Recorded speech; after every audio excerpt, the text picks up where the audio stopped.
Hay un campo de batalla donde los imperios van a morir. Un lugar donde las máquinas de guerra más sofisticadas de la historia se detuvieron en seco.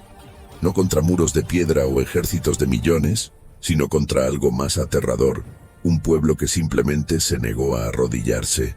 Esta es la historia de cómo dos imperios intentaron y fallaron en conquistar una nación que no tenía ciudades, ni oro, ni emperador. Y lo que estás a punto de descubrir destrozará todo lo que creías saber sobre la naturaleza del poder mismo. Imagina esto. El año es 1471. Un ejército de 80.000 guerreros, disciplinados, organizados, imparables, marcha hacia el sur como una avalancha humana. Han aplastado a cada oponente, han absorbido civilizaciones enteras, han construido un imperio que se extiende a través de 4.000 kilómetros de montañas, desiertos y costa. Son los incas, y nunca han conocido un enemigo que no pudieran conquistar. Hasta hoy, porque al otro lado de un frío río de montaña, observándolos acercarse, se encuentra una fuerza que les enseñará una lección escrita en sangre. Algunas personas no pueden ser quebradas. Los incas aún no entendían. ¿Cómo podrían? Habían perfeccionado el arte del imperio. Su sistema de carreteras rivalizaba con el de Roma. Su genio organizacional movía ejércitos de 100.000 hombres con precisión de relojería. Su método era simple, elegante y brutalmente efectivo. Primero, diplomacia. Los enviados llegaban portando regalos, hablando de la gloria de unirse al Tahuantinsuyo, el imperio de los 4 cuartos. Acepta y conservabas a tus líderes, ganabas infraestructura y pagabas tributo. Niégate, y la segunda fase comenzaba. Aniquilación total. Este sistema había funcionado impecablemente durante décadas. Naciones enteras habían elegido la rendición sobre el suicidio. Pero esta gente al otro lado del río, estos mapuche, escucharon la oferta con ojos como pedernal. Luego enviaron de vuelta un mensaje que congeló la sangre de los mensajeros. Incas, cruza este río y cruzas hacia tu muerte. El emperador Tupac Yupanqui no podía creerlo. Nadie le hablaba así al hijo de Pachacutec. Nadie. Su padre había transformado tierra en imperio. Había hecho que reyes se inclinaran y montañas se arrodillaran. La retirada no estaba en su vocabulario. Así que Tupac hizo lo que hacen los conquistadores. Se preparó para enseñarles a estos arrogantes tribales una lección que nunca olvidarían. Pero aquí está lo que los incas no sabían. Los mapuche habían estado observándolos durante semanas, estudiando sus formaciones, analizando sus tácticas y llamando a sus clanes dispersos juntos bajo un jefe de guerra cuyo nombre la historia desdibujaría, pero cuya estrategia ecoaría a través de los siglos. La noche antes de la batalla, el campamento inca zumbaba con confianza. Habían enfrentado ejércitos más grandes. Esto sería rutina. Cruzar el río al amanecer, formar las líneas clásicas, ver al enemigo dispersarse. Es lo que siempre pasaba, pero en las colinas arriba, 20.000 guerreros mapuche observaban esas fogatas y esperaban con la paciencia de depredadores supremos. Entendían algo que los incas habían olvidado. La desesperación te hace peligroso, pero luchar por tu derecho a ser libre te hace imparable. El amanecer rompió frío. El ejército inca comenzó a cruzar el río Maule en perfecta formación. Escudos en alto, lanzas hacia adelante, disciplina absoluta. A mitad de camino, con sus fuerzas divididas entre ambas orillas, las colinas explotaron. Los mapuche no cargaron en líneas organizadas. Vinieron como una tormenta viviente, gritando un grito de guerra que hizo temblar la tierra. Sin formación, sin vacilación, violencia pura y concentrada. Los incas intentaron desplegar su estructura defensiva clásica, pero a los mapuche no les interesaba la guerra clásica. Querían caos. Se estrellaron contra las líneas incas como un martillo contra vidrio, y una vez que esa formación se rompió, la ventaja inca se evaporó. Esto no era batalla, esto era masacre.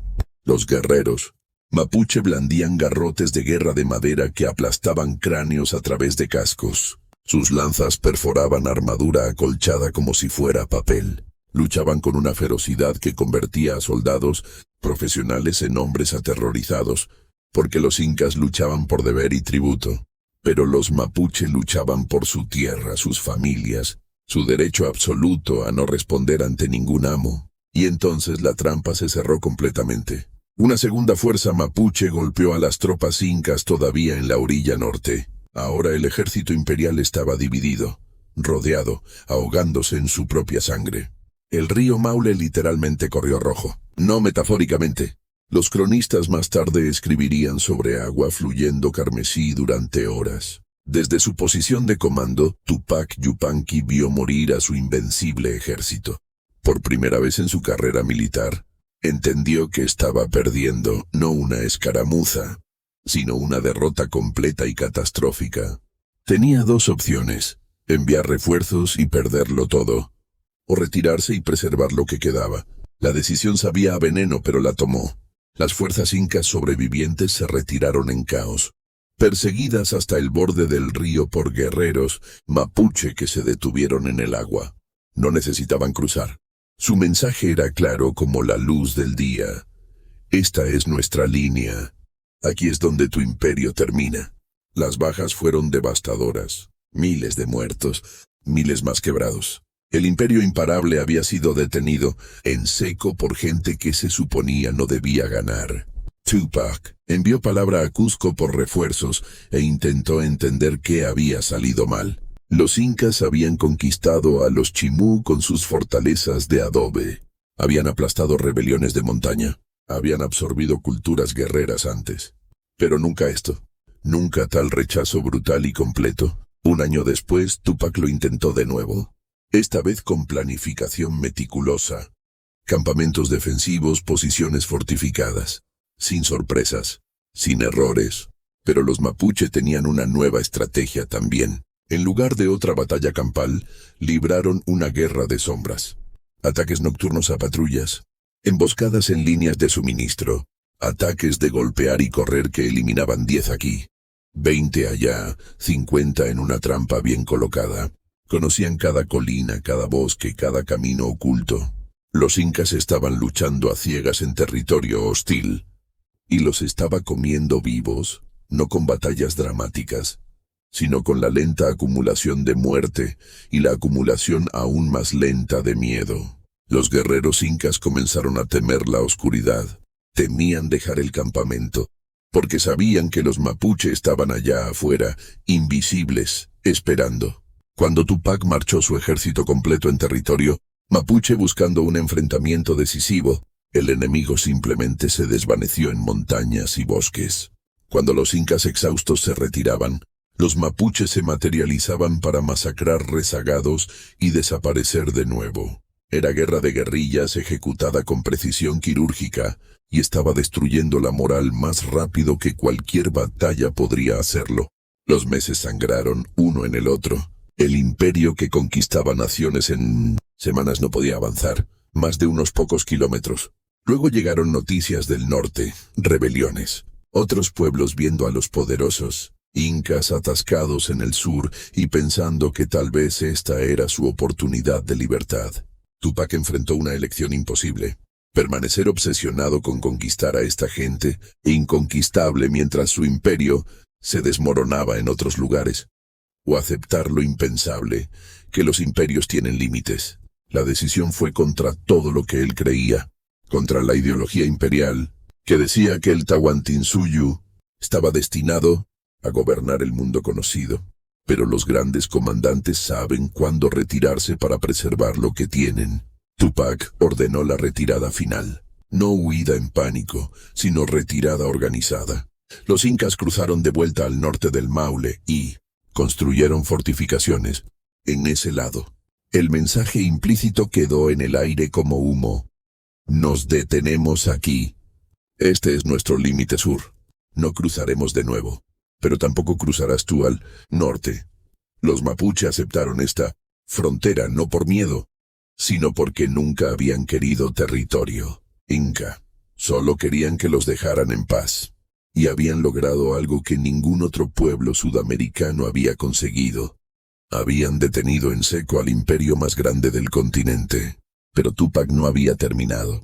Si la fuerza no podía funcionar, el tiempo lo haría. Los incas comenzaron a construir asentamientos cerca del Maule, invitando a tribus vecinas a unirse al imperio, ofreciendo comercio y tecnología. Algunos aceptaron, creando zonas de amortiguamiento. La frontera se estabilizó.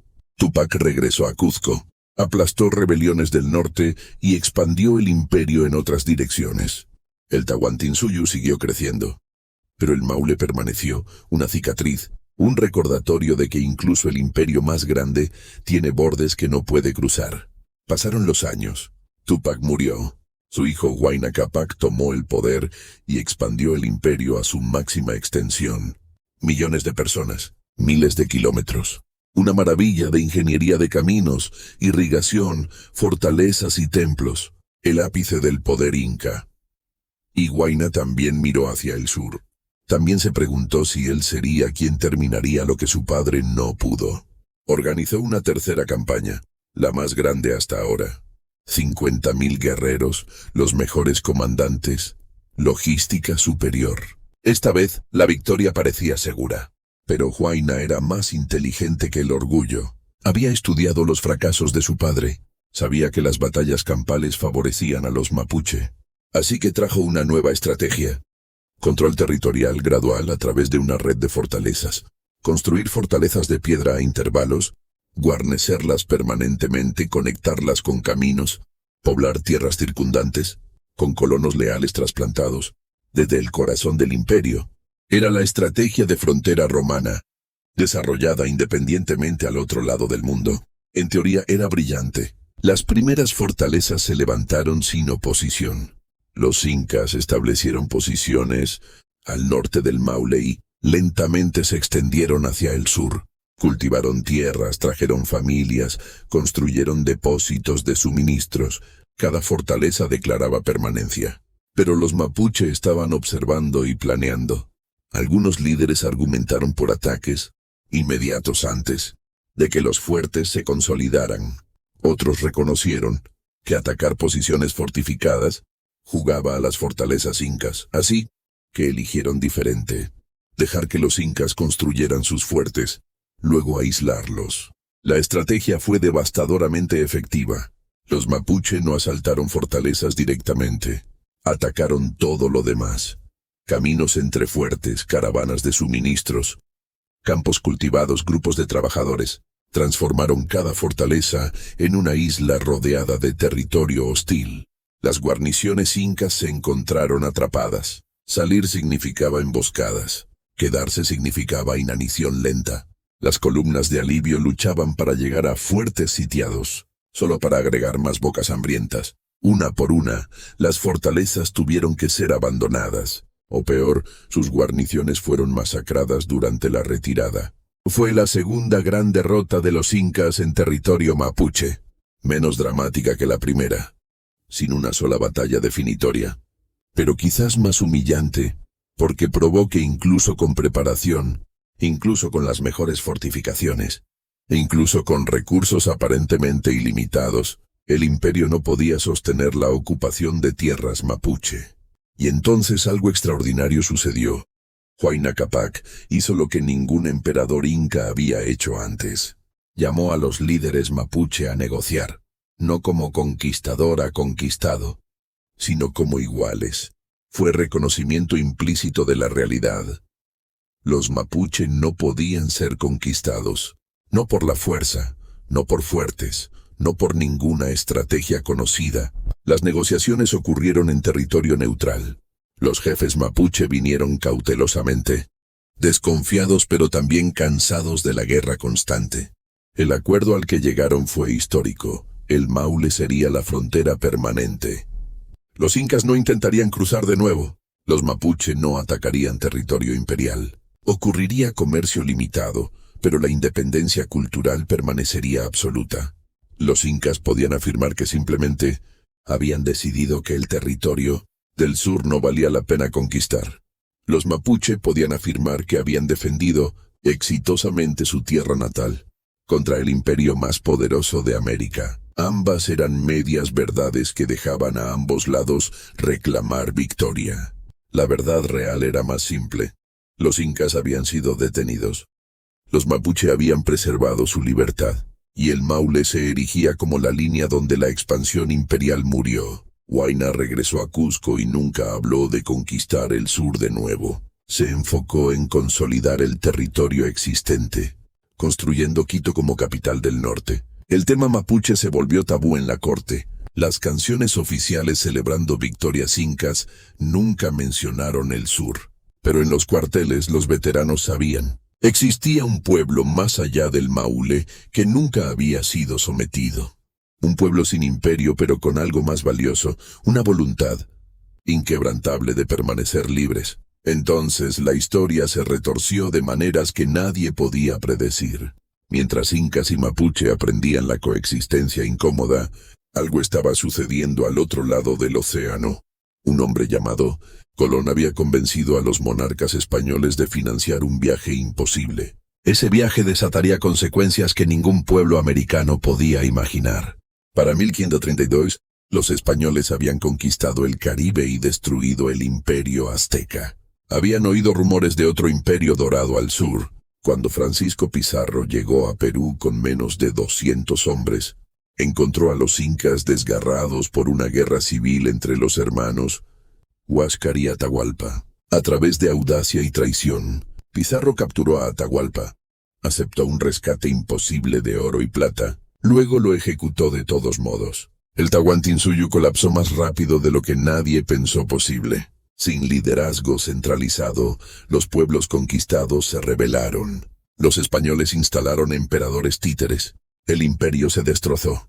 Y entonces los españoles miraron hacia el sur. Acababan de destruir el imperio más grande de Sudamérica con apenas 200 hombres. Conquistar a algunas tribus sin un imperio parecía trivialmente fácil. No tenían idea de que estaban a punto de entrar en el mismo infierno que había quebrado a los incas. El guerrero llamado Pedro de Valdivia aprendería esta lección de la manera más difícil posible. Pero esa es una historia de cómo un pueblo sin ciudades, sin oro, sin emperador, enseñaría a otro imperio la misma verdad brutal. Algunas naciones no pueden ser conquistadas. Algunos espíritus no pueden ser quebrados. Algunos pueblos preferirían morir de pie que vivir arrodillados. Los mapuche habían probado esto contra los incas. Ahora lo probarían contra España en una guerra que duraría no décadas sino siglos. Porque los imperios se levantan y los imperios caen. Pero la voluntad de ser libre, esa es eterna. Esa es la fuerza que detiene ejércitos y humilla emperadores. Eso es lo que los incas descubrieron en el río Maule, y eso es lo que hace de esta guerra olvidada la batalla más importante, de la que nunca has oído hablar. Así que aquí está la pregunta que importa. En un mundo de imperios y conquista, ¿qué es más poderoso? ¿La espada que toma la libertad? ¿O el espíritu que se niega a rendirla? Deja tu respuesta abajo. Genuinamente necesito saber lo que piensas.